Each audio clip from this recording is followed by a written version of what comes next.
Hello साथीहरु, तपाईहरुलाई मेरो अर्को भिडियोमा स्वागत छ।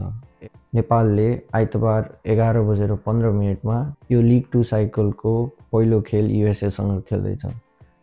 के नेपालले यो खेलमा जित हासिल गर्न सक्छ या युएसए ले नेपाललाई मात दिनेछ? Let's see. नेपाल र युएसए को लास्ट 5 गेम हेर्ने हो भने नेपालले 2 खेल जितेको छ र युएसए ले 3 खेल जितेको छ। पोइन्ट्स टेबलमा हेर्ने हो भने युएसए सेकेन्ड पोजिसनमा छ 28 पोइन्ट साथ र नेपाल 7th पोजिसनमा छ 12 पोइन्ट साथ। युएसए ले केही गेम धेरै खेलेको छ नेपाल भन्दा, तर नेपाल अहिलेको स्थितिमा हेर्ने हो भने युएसए भन्दा धेरै कमजोर टिम देखिएको छ। तर हामीलाई थाहा छँदैछ नेपालको रिसेन्ट फर्म एकदमै टप नच भएको छ। लेट्स सी के नेपालले आफ्नो टप फर्म जारी राख्न सक्छ र युएसए लाई बिट गर्न सक्छ या फिर युएसए ले सेकेन्ड अफ द टेबलमा किन छु भनेर प्रुभ गरेर देखाइदिन्छ। लेटली युएसए क्रिकेटमा धेरै प्रब्लमहरू आएको छ, प्लेयरहरू इन एन्ड आउट भएका छन्, तर पनि युएसए ले राम्रो क्रिकेट खेलिरहेको छ, स्पेशली ओडिआईमा। त्यही भएर नेपालले युएसए लाई जित्न धेरै नै गाह्रो हुनेछ। तर हाम्रो नेपाली केटाहरू पनि कमजोर चाहिँ छैनन् है। उनीहरूले पनि ब्याक टु ब्याक T20 मा एटलिस्ट राम्रो गेम खेलिरहेका छन्। ओडिआई नखेलेको धेरै भयो, तर we are ready. Key players to watch out from Nepal. मेरो विचारमा Gulshan Jha would be absolutely important in this match. Gulshan झाले जसरी T20 मा आएर वर्ल्ड कप क्वालिफायर भरि नै आफूलाई प्रुभ गरेर देखाएका थिए, फिनिसिङ लाइन क्रस गर्न हेल्प गरेका थिए, ओडिआईमा पनि उनको रोल एकदमै क्रुसल हुनेवाला छ। उनले भलै ओडिआईमा लास्टमा आएर एक्सप्लोसिभ ब्याटिङ गर्न नपरे पनि उनले मिडल र लोवर अर्डरमा आएर नेपालको यदि टप अर्डर खराब भएको क्षणमा ब्याटिङलाई सम्हाल्नु पर्ने हुन्छ।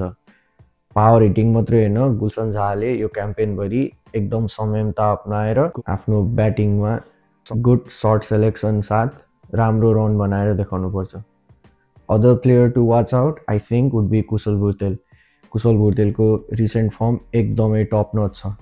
कुशल भुर्तेलले लगातार रन बनाइरहेका छन्, त्यसैले उनले ओपनिङमा यदि राम्रो स्ट्यान्स दिन सके भने नेपालले एकदमै गुड टोटल चेज गर्न अथवा रेन गर्न सक्नेछ। बलरको साइडबाट हेर्ने हो भने I think Nandan Yadav would be absolutely the beast in this tournament. Nandan यादवले जुन हिसाबले बलिङ गरिरहेछन्, होला यताउता थोरै एक्स्ट्रा बल्सहरू दिइरहेका छन्, but that is absolutely okay in ODI, किनकि T20 जस्तो क्लोज मार्जिन हुँदैन ओडिआईमा। ओडिआईमा you have room, you can play along र यु क्यान प्लान। त्यही भएर I think Nandan Yadav will be the game changer in this series.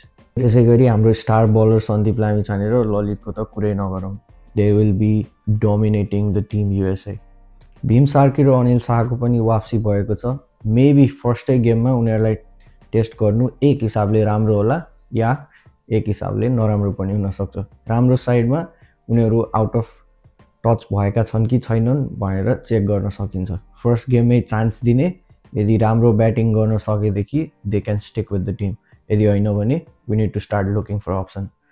र अर्को साइडमा यदि उनीहरूको मनमा पनि अब लगातार टिममा बस्नुपर्छ भन्ने जोस पक्कै पनि होला। त्यही भएर I'm pretty sure they would be explosive in the field. कुरा गरौँ अब कुशल मल्लको, the great Kushal Malla, the lucky one, the golden spoon boy. Jokes apart, Kushal मल्लको यो क्याम्पेनमा ठुलो रोल हुनेछ। मिडल द अर्डर आउने, यदि पार्टनरसिपहरू बनाउनु पर्नेछ भने बनाउने, यदि होइन if you need super explosive batting, Kushal मल्लको एउटै काम हुनेछ, आउने 5-10 बल खेल्ने and then go all big. तर Kushal Malla need to be smart, he need to play smart. Maybe he need to hold his nerves and then wait for the right ball. कुशल मल्लको यदि अधिकांश batting र अधिकांश आउट भएको चान्सेसहरू हेर्नुहुन्छ भने उनी 90% of the time big shot हान्ने कोसिसमै आउट भएका छन्। त्यही भएर wait for the good balls. यो T20 हेर्न मल्लजी, यसमा तपाईँले एक्सप्लोसिभ भएर हाने गर्नुपर्ने जरुरत छैन। र बााउन्ड्री, रोटेट द स्ट्राइक। अर्को साइडमा कोही न कोही त होला नि, हाम्रो क्याप्टेन रोहित होला, होइन भने हाम्रो भाइस क्याप्टेन दिपेन्द्र सिंह एरी होला, who can just run and they will be there. You just mind your own side, त्यसपछि they will figure it out. किनकि कुशल मल्लको role mid game to end गेममा ठुलो हुनेछ, त्यही भएर you need to be there, be on the field. केही special मेन्सनहरू आसिफ शेख र Arif Sheikh, the Sheikh brothers. I mean Asif absolutely dominating. Asif is technically the best batsman, the technically smart batsman in Nepal cricket right now, or maybe all time best. Kinegi usko shots, oh, Kusal Bhutel is very explosive, and so is other like Rohit Podel, but Asif Sheikh does not play bad shot many times. They were Asif Sheikh, if he's set, that's it, game is done. त्यही भएर आसिफ शेखको काम भनेको let Kushal Bhurtel do his thing, let Kushal Bhurtel be Kushal Bhurtel. Kushal भुतेलको काम के हो, आउने and maximum utilisation of power play 1, that is from over 1 to over 10. Asif Sheikh, hold your nerve, play your game. And then there comes the elder brother Arif Sheikh. Arif शेखले पनि absolutely dominating the format. Arif Sheikh like ODI, the king of ODI in Nepal. Arif Sheikh right now. किनकि उले जस्तो ODI लाई बुझेर उले जस्तो match sense भएको मान्छे I don't think there is any other player like Arif Sheikh in Nepal right now. त्यही भएर Arif Sheikh, whatever the number he comes down to bat, he can do it. र त्यो medium pacers, slower balls, definitely useful. त्यही भएर Arif Sheikh for both bowling and batting. Honorary mention to हाम्रो सोमपाल कामीले पनि एकदमै absolutely राम्रो खेल्नु पर्ने हुन्छ। अफ कोर्स सबै प्लेयरले नै राम्रो खेल्नु पर्ने हुन्छ, but Sompal Kami I think is just losing few balls here and there, but that's okay. It's again यो ओडिआई हो, T20 आएन। एक चौकाले एक छक्काले nothing's gonna happen. You have so much time to recover in ODI. त्यही भएर play your ball, you don't have to invent anything. Sompal Kamile नयाँ केही गर्नै पर्दैन। If Sompal Kami can bowl like Sompal Kami, that's it. Nepal can win every single game on his back. So Sompal Kami, just be Sompal Kami, that's all. नेपालको playing 11 को कुरा गरौँ है त, को हुन सक्छ र मेरो विचारमा को हुनुपर्छ। Top of the order Kushal Bhurtel, Asif Sheikh, no doubt. One man down, Bhim Sarkey or Rohit Podel, but if one goes one man down, the other one second man down, doesn't matter. This was most important, you need a lefty there, Kusal Malla or Gulshan Jha, depends. Yadi ramro ball cha, if they are on pressure, Kusal Malla, if not, Gulshan Jha. Kinaki Gulshan Jha can hold his nerve much better than Kusal Malla. त्यसपछि दिपेन्द्र सिंह ऐरी, पछि सोमपाल कामी, सन्दीप लामिछाने, ललित नारायण राजवंशी र Nandan Yadav. I think we got 11.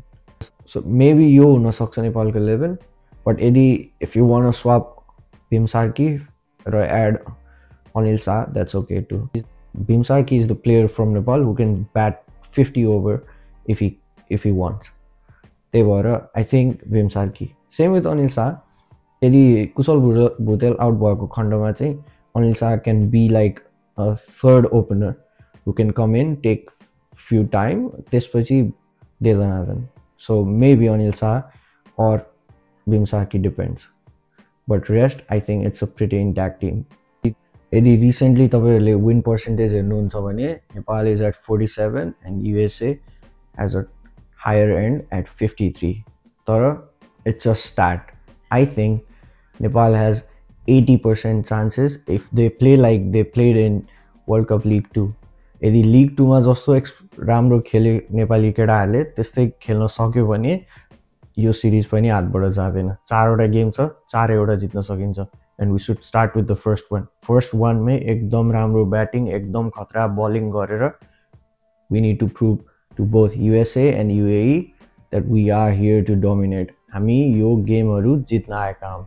हामी यहाँ बस points दिन या यत्तिकै close margin infamous cardiac kids हुन आएको होइन। हामी यहाँ एक्चुअल गुड क्रिकेट खेल्न आएको हो। Because this is 50 over format. This format requires patience. यो फर्मेटले पेसेन्स माग्छ, यो फर्मेटले डेडिकेसन माग्छ, यो फर्मेटले म्याच विनिङ पार्टनरसिप्सहरू माग्छ। त्यही भएर I think Nepal is ready. Players to watch out for USA, मोराङ Patel top of the list bro.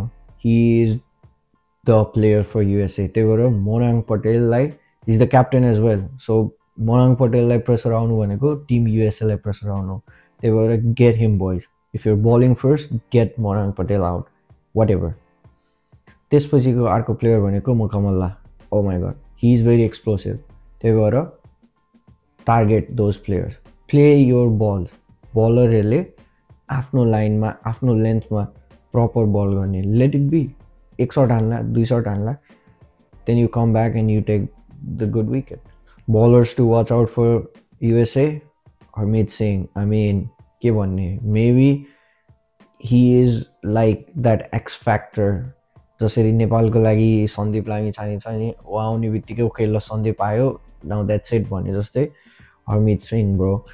Harmeet सिंहको 10 over will be crucial for any match against USA. यदि हरमित सिंहको ओभरमा if you are saved, it's done. Like you can have a good score and you don't need to hit him for 6s, 4s. No, Harmeet Singh ko lagi run a ball is more than enough. त्यही भएर don't go after him. If it's too hard to play, let it be. Just defense. केही छैन। एक कुदेर पनि दिपेन्द्र सिंह ऐरी र रोहित पौडेल हुनुपर्छ। They can run 2 on 1s and 1 on nothing. त्यही भएर it's okay.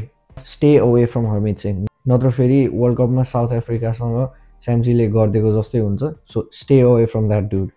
बाँकी we got it. The sad news for this cycle guys, the great टक्लु दाई Andrew Leonard, he won't be in the commentary panel. तर केही छैन, will still enjoy the game. हामी जस्तै उहाँ पनि घरमा बसेर you will enjoy the every single moment of Nepal. And I'm pretty sure he is wishing Nepal good luck from his side as well. So, केही छैन, he needs some rest too. Toklu Dai lately has been super busy and he needs his rest. And I think this is good because he can rejuvenate and then come back fresh for NPL, because for NPL he's going to be there for sure. So, केही छैन, Toklu Dai will be missed very much, but I think जो आए पनि नेपालको प्रशंसा नै प्रशंसा हुनेछ, because Nepal will play absolutely the A++ game. त्यही भएर let's go Nepal, we got this.